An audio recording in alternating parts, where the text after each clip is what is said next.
L'évangile de la grâce de Dieu. L'évangile du règne de Dieu. C'est quoi? C'est la plus merveilleuse des bonnes nouvelles. Et je voudrais que, quand tu décides d'aller, de témoigner Jésus, de partager ta foi, il faut que tu comprennes de quoi tu dois parler. Il faut que tu comprennes c'est quoi le règne de Dieu. Si quelqu'un me suit, dit Amen. 1 Corinthiens 1, verset 1 à 3. 1 Corinthiens 1, verset 1 à 3. Je vous rappelle, frères, l'évangile que je vous ai annoncé, que vous avez reçu, dans lequel vous avez persévéré, et par lequel vous êtes sauvés. Si vous le retenez tel que je vous l'ai annoncé, autrement vous auriez cru en vain.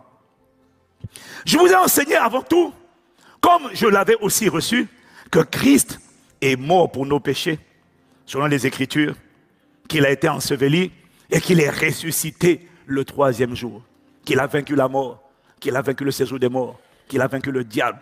Christ est mort. Christ est mort pour nos péchés. On dit Amen. C'est ça qu'on va annoncer. Le péché, c'est la gangrène de l'homme. Le péché, c'est une nature que le diable a emmenée à l'être humain, en l'être humain, lorsque l'être humain est tombé. Le péché, c'est la nature corrompue. Le péché, quand Adam a péché, une nature, il était saint, il était bon, il était amour, il était bienveillant, il était rempli de Dieu. Quand il a péché, une nature corrompue, soudainement la méchanceté, soudainement la peur est rentrée. Il ne connaissait pas la peur. Soudainement le découragement, soudainement la tristesse. Le péché commence d'abord dans les pensées. Avant d'être un acte plutôt, le péché, une action, le péché est d'abord une manière de penser. Est-ce que quelqu'un me suit? Christ est mort pour nos péchés. Il est mort pour nos péchés afin que tu n'aies plus à subir la tyrannie, la dictature du péché à l'intérieur de toi. Romains chapitre 5 au verset 12 nous dit, car comme par un seul homme, le péché est entré, et par le péché, la mort est entrée. Ça signifie que lorsque Satan s'est emparé de l'être humain, du premier être humain appelé Adam, il a fait rentrer une nature qu'on appelle le péché, et puis il a fait rentrer une vie, une respiration qu'on appelle la mort. Et la Bible dit, le problème de l'homme, c'est le péché. Romains 6, verset 23, car le salaire du péché, c'est la mort. Mais le don gratuit de Dieu, c'est la vie éternelle par Jésus-Christ, notre Seigneur. Si tu es là, tu dis Amen. Le problème de la nature humaine, de l'espèce humaine, c'est le péché. C'est le péché. Est-ce que quelqu'un me suit? Romains 3, verset 23 nous dit que, car tous ont péché et sont privés de la gloire de Dieu. Ont raté la gloire de Dieu. Tous les êtres humains ont la conscience du péché. Tous les êtres humains. Tous les êtres humains savent que tous les êtres humains sont accablés par des voix qui leur disent qu'ils ne sont bons à rien. Tous les êtres humains connaissent la tristesse, la peur, la colère, la jalousie, l'aigreur, l'envie, les rivalités. Des choses qu'on n'a pas choisies, mais qui te possèdent de l'intérieur. C'est le péché qui commence dans le cœur de l'homme. Et la Bible dit que Christ est mort pour tes péchés. Si tu es là, tu dis Amen.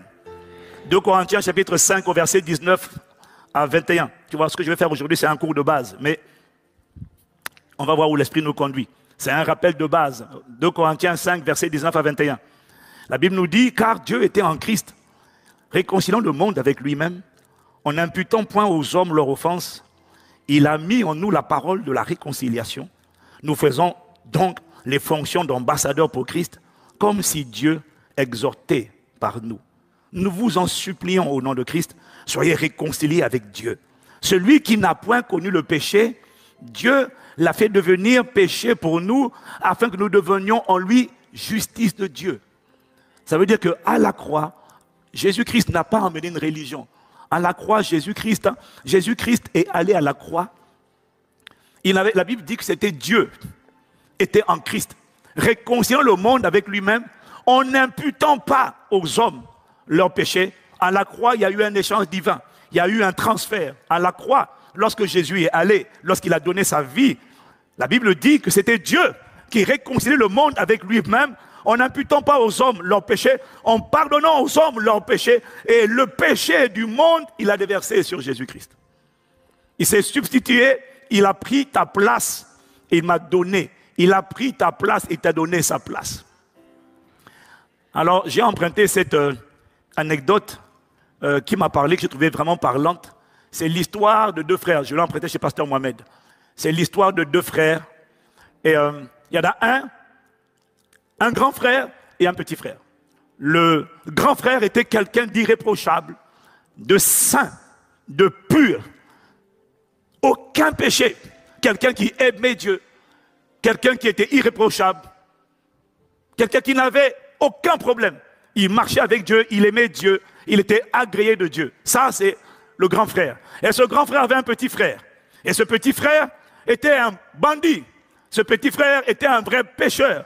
Et son grand frère lui disait toujours, change de vie, ça ne t'emmènera nulle part. Attention, tu es venu sur la terre pour un temps, mais prépare ton éternité, parce que la qualité de ton éternité dépend de ce que tu fais dans cette vie. Fais le bon choix maintenant. Mets ta vie en ordre. Et le petit frère n'écoutait pas. Le petit frère passait son temps dans les boîtes de nuit, il passait son temps dans des mauvaises fréquentations avec des gangs. Et il n'écoutait pas ce que disait son grand frère. Son grand frère était exemplaire. Mais son petit frère, c'était un vrai débauché. Un vrai pécheur. Et puis un jour, son petit frère, il va dans un bar. Et dans un bar, il se querelle avec un de ses amis. Et puis, le temps monte. Et puis, il prend un couteau pour se défendre. L'autre aussi a pris un couteau. Et sans faire exprès, par un faux mouvement, il a poignardé son ami. Et quand il a poignardé son ami, il s'est retrouvé tacheté de sang. Parce que le sang a giclé sur ses vêtements. Et là, il a compris que sa vie était finie. Parce que dans ce pays dont je parle, où il était, lorsque tu es reconnu coupable de meurtre en flagrant délit, tu es exécuté au bout de 48 heures. Alors le petit frère, dès qu'il a vu ce qu'il a fait, il a compris que c'était fini. Et il a commencé à dire, oh mon Dieu, mon grand frère m'avait dit, il m'avait averti. Mon grand frère m'avait prévenu, je n'ai jamais écouté. Oh mon Dieu, je suis fichu. Alors il quitte le bar et puis il court à la maison en pleurant. Parce qu'il sait qu'il va mourir. Mais il sait qu'il est un pécheur. Et il sait que c'est fini pour lui.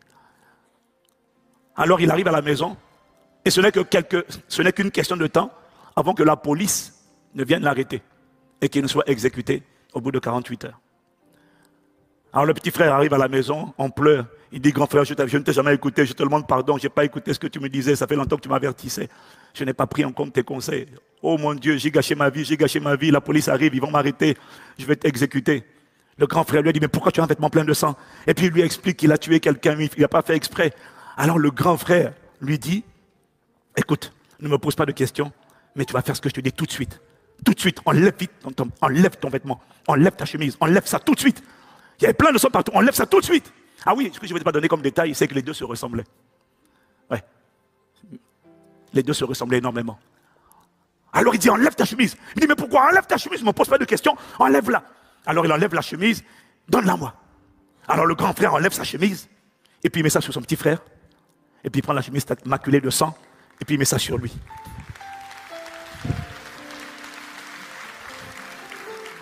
Et quelques instants après, juste après, la police rentre. Et comme ils se ressemblaient, les policiers prennent le grand frère avec la chemise du petit frère et puis on l'emmène en prison. Le petit frère dit, mais pourquoi tu fais ça, grand frère? Qu'est-ce que tu fais? Mais qu'est-ce que tu fais? Il dit, tais-toi, ne dis rien. Tais-toi. Il dit, mais grand frère, tais-toi, ne dis rien. Alors le grand frère va en prison et le petit frère est là à la maison. Mais qu'est-ce qu'il a fait? Pourquoi il a fait ça? Alors il y avait un seul jour où il avait audience, il pouvait voir le grand frère, c'était le lendemain. Le surlendemain, c'était le jour de l'exécution. Alors, le lendemain, il va voir son grand frère en prison. Et puis, il est en train de pleurer. Il dit, mais grand frère, pourquoi tu as fait ça? Pourquoi tu as pris ma chemise? C'est moi qui méritais la mort.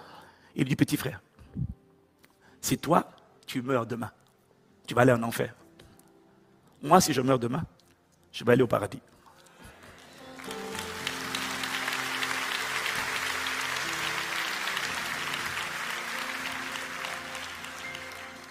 Il dit, petit frère, ce que j'ai fait, j'ai accepté de prendre ta mort sur moi, afin de te donner ma vie. Mon vêtement que je t'ai donné, ce n'est pas juste un vêtement, je t'ai donné ma vie. Vis ma vie. Je prends ta mort, mais toi prends ma vie. Ne fais plus ce que tu faisais avant. Et le petit frère pleurait, mais grand frère, non. Il dit, petit frère, j'accepte d'y aller. J'accepte de le faire pour toi. Parce que je sais où je vais. Mais s'il te plaît, désormais toi, marche en nouveauté de vie. Prends mes vêtements, mais honore ça. Prends mes vêtements, garde mes vêtements.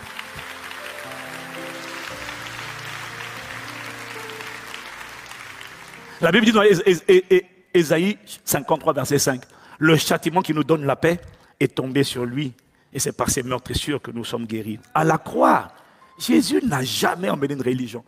Il a amené une vie nouvelle. Un vêtement nouveau. C'est le vêtement du grand frère. Il a pris ta place. Ce vêtement maculé de sang, il a pris. Son sang a été versé 7 fois. Pour ta rédemption, ta protection, ta délivrance. Il a été cloué à la croix. Il a été meurtri à la croix. À la formation 101, on enseigne que Jésus-Christ s'en soit accoulé dans 7 domaines. S'en sont accoulés. Lorsque les grumeaux de son sang sortaient de lui, c'était pour racheter ta destinée. Lorsqu'on lui a mis la couronne d'épines sur la tête, c'était pour délivrer ta tête. En vérité, partout où son sang a été versé, c'était un domaine où il était en train de te racheter, de te faire sortir et de prendre ta place. Et toi, tu prenais la sienne. Lorsque sa tête a été blessée par la couronne d'épines, c'est ta tête que Dieu est en train de guérir et de restaurer. Lorsqu'on lui a arraché la barbe, c'est ta dignité qu'on est en train de restaurer. Donc son sang a été versé pour la rédemption. Lorsqu'on le fouettait dans le dos, c'est ta santé, c'est ton corps qui est en train d'être racheté. Voilà pourquoi la Bible nous dit que c'est par ces meurtrissures que nous avons été guéris. Lorsqu'il était cloué dans les mains, rappelle-toi, c'est le symbole de la productivité. Les mains, c'est le symbole de la responsabilité. Les mains, c'est le symbole de la richesse. Les mains, c'est le symbole de la force. Les mains, c'est le symbole de la domination. Ces mains ont été percées. Le sang a giclé afin que mes mains à moi soient complètement guéries. En fait, Jésus est venu à la croix.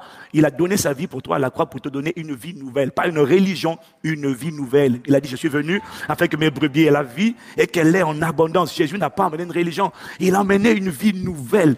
En fait, annoncer le règne de Dieu, c'est juste annoncer que Jésus a emmené une nouvelle vie. Et cette vie, vous pouvez l'expérimenter maintenant. Comment? Si vous dites oui à Jésus, Jésus va venir à l'intérieur de vous. Si tu dis oui, il va venir habiter en toi par son esprit. Et cette nouvelle vie qui commence maintenant et qui se perpétue dans l'éternité va pouvoir commencer. Elle commence à l'intérieur par la réception d'une personne qui s'appelle le Saint-Esprit, l'Esprit de Jésus. Et quand cette vie est en toi, c'est ça qu'on appelle le règne de Dieu. Parce que le Saint-Esprit est le règne de Dieu. Et quand il vient en toi, il te rend capable, si tu lui fais confiance, si tu marches avec lui, si tu acceptes de le suivre, de faire ce qu'il te dit, il introduit en toi une vie nouvelle et ça veut dire que tu n'es plus obligé de subir la tyrannie du péché. Tu n'es plus obligé de subir la tristesse, de subir la dépression, de subir l'amertume. Tu n'es plus obligé de subir le manque de pardon parce qu'une nouvelle vie a été mise à l'intérieur de toi. Il faut juste que tu actives certains principes qui permettent de faire en sorte que cette vie se manifeste à travers toi. Mais tu n'es plus obligé de subir ni le péché, ni l'amertume, ni la débauche, ni la pornographie. Tu n'es plus obligé de subir parce que quand le règne de Dieu est là, ça veut dire le gouvernement de Dieu est là par la personne du Saint-Esprit, mais il faut obéir au Saint-Esprit. Quand il te parle, il faut faire ce qu'il dit et tu vas voir une vie nouvelle sortir de toi, une puissance nouvelle sortir de toi, une audace nouvelle sortir de toi. Une vie nouvelle est possible, elle est accessible. Tu n'es plus obligé de subir la tyrannie des démons, la tyrannie des douleurs chroniques. Non, il y a une solution. C'est Jésus le Christ à l'intérieur de toi par le Saint-Esprit. C'est ce qu'on appelle le règne de Dieu. Quand Dieu vient, il installe son QG, son règne. Et quand tu lui donnes les rênes de ta vie, tu vas voir à quoi ressemble le gouvernement de Dieu. Une vie qui hier subissait la tyrannie, subissait le chaos, subissait les oppressions, les forteresses, les prisons intérieures, de rejet, de peur, de culpabilité. Bien-aimé, laisse la place au Saint-Esprit. Ça commence par l'acceptation de Jésus. Fais la place à Jésus. Il a dit, je frappe à la porte de ton cœur. Si tu ouvres, j'entrerai, je souperai avec toi et toi avec moi. Fais-le de la place, laisse-le rentrer dans ta vie. Ça, c'est le commencement. Ce n'est pas la fin, c'est le commencement. Maintenant, quand il te parle, suis-le et tu verras la gloire de Dieu. Il a dit, ne t'ai-je pas dit que si tu crois, tu verras la gloire de Dieu. En fait, Jésus est venu donner une nouvelle vie aux hommes. Lui seul a vaincu le diable. Actes chapitre 4, verset 12 dit qu'il n'y a aucun autre nom qui a été donné aux êtres humains, aucun autre nom qui n'a été donné par lequel nous pouvons être sauvés à l'exception du nom de Jésus-Christ. Lui seul a vaincu la mort. Lui seul a vaincu le séjour des morts. Lui seul a vaincu le serpent ancien, le grand dragon appelé le diable et Satan. Lui seul a dépouillé les autorités, les dominations, les a publiquement livrés en spectacle en triomphant d'elle par la croix. Lui seul sauve, lui seul, lui seul, lui seul. Il n'y a de salut en aucun autre.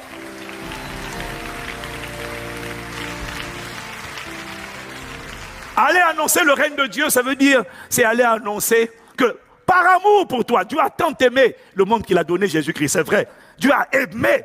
Mais ce n'est pas seulement il a aimé et puis il a solutionné le problème du péché et puis il a solutionné le problème du diable. Les hommes sont tourmentés par le diable, même les psychologues reconnaissent